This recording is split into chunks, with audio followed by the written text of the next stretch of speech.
O Catecismo em minha vida. Meditação dos textos do Catecismo da Igreja Católica a partir da página do Vaticano.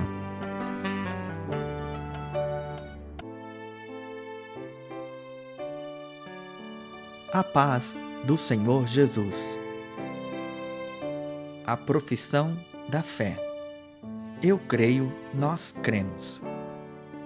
Este é o primeiro vídeo do artigo 2 do capítulo 2, Deus vai ao encontro do homem.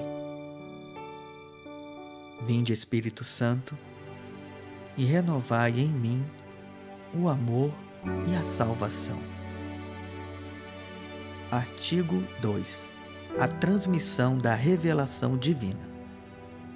Deus quer que todos os homens se salvem e cheguem ao conhecimento da verdade, isto é, conhecimento de Cristo Jesus. Por isso, é preciso que Cristo seja anunciado a todos os povos e a todos os homens, e que assim a revelação chegue aos confins do mundo. Deus dispôs amorosamente que permanecesse íntegro e fosse transmitido a todas as gerações tudo quanto tinha revelado para a salvação de todos os povos. A tradição apostólica. Cristo Senhor, em quem toda a revelação do Deus Altíssimo se consuma, tendo cumprido e promulgado pessoalmente o Evangelho antes prometido pelos profetas, mandou aos apóstolos que o pregassem a todos, como fonte de toda a verdade salutar e de toda a disciplina de costumes, comunicando-lhes, assim, os dons divinos. A pregação apostólica. A transmissão do Evangelho, segundo a ordem do Senhor, fez-se de duas maneiras: oralmente, pelos apóstolos, que na sua pregação oral, exemplos e instituições transmitiram aquilo que tinham recebido dos lábios, trato e obras de Cristo, e o que tinham aprendido por inspiração do Espírito Santo. Por escrito, por aqueles apóstolos e varões apostólicos que, sob a inspiração do mesmo Espírito Santo, escreveram a mensagem da salvação. Continuada na sucessão apostólica. Para que o Evangelho fosse perenemente conservado íntegro e vivo na Igreja, os apóstolos deixaram os bispos como seus sucessores, entregando-lhes o seu próprio ofício de magistério. Com efeito, a pregação apostólica, que se exprime de modo especial nos livros inspirados, devia conservar-se por uma sucessão ininterrupta até a consumação dos tempos. Esta transmissão viva, realizada no Espírito Santo, denomina-se tradição. Enquanto distinta da Sagrada Escritura, embora estreitamente a ela ligada, pela tradição, a Igreja, na sua doutrina, vida e culto, perpetua e transmite a todas as gerações tudo aquilo que ela é e tudo em que acredita. Afirmações dos Santos Padres testemunham a presença vivificadora desta tradição, cujas riquezas entram na prática e na vida da Igreja crente e orante.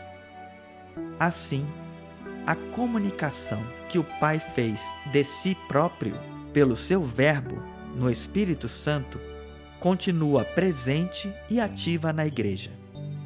Deus, que outrora falou, dialoga sem interrupção com a esposa do seu amado Filho, e o Espírito Santo, por quem ressoa a voz do Evangelho na Igreja e pela Igreja no mundo, introduz os crentes na verdade plena e faz com que a palavra de Cristo neles habite em toda a sua riqueza. A relação entre a tradição e a Sagrada Escritura. Uma fonte comum. A tradição sagrada e a Sagrada Escritura estão intimamente unidas e compenetradas entre si. Com efeito, derivando ambas da mesma fonte divina, fazem como que uma coisa só e tendem ao mesmo fim.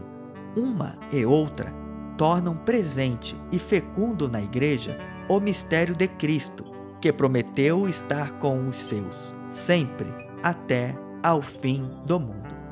Mateus 28:20. Duas formas de transmissão distintas. A Sagrada Escritura é a Palavra de Deus enquanto foi escrita por inspiração do Espírito Santo. A Sagrada Tradição, por sua vez, conserva a Palavra de Deus confiada por Cristo Senhor e pelo Espírito Santo aos apóstolos e transmite-a integralmente aos seus sucessores, para que eles, com a luz do Espírito da Verdade, fielmente a conservem, exponham e difundam na sua pregação. Daí resulta que a Igreja, a quem está confiada a transmissão e interpretação da revelação, não tira só da Sagrada Escritura a sua certeza a respeito de todas as coisas reveladas. Por isso, ambas devem ser recebidas e veneradas com igual espírito de piedade e reverência. Tradição apostólica e tradições eclesiais. A tradição de que falamos aqui é a que vem dos apóstolos. Ela transmite o que estes receberam do ensino e do exemplo de Jesus e aprenderam pelo Espírito Santo. De fato, a primeira geração de cristãos não tinha ainda um Novo Testamento escrito. E o próprio Novo Testamento testemunha o processo da tradição viva. É preciso distinguir desta tradição as, entre aspas, tradições teológicas, disciplinares, litúrgicas ou devocionais nascidas no decorrer do tempo nas igrejas locais. Elas constituem formas particulares sob as quais a grande tradição recebe expressões adaptadas aos diversos lugares e às diferentes épocas.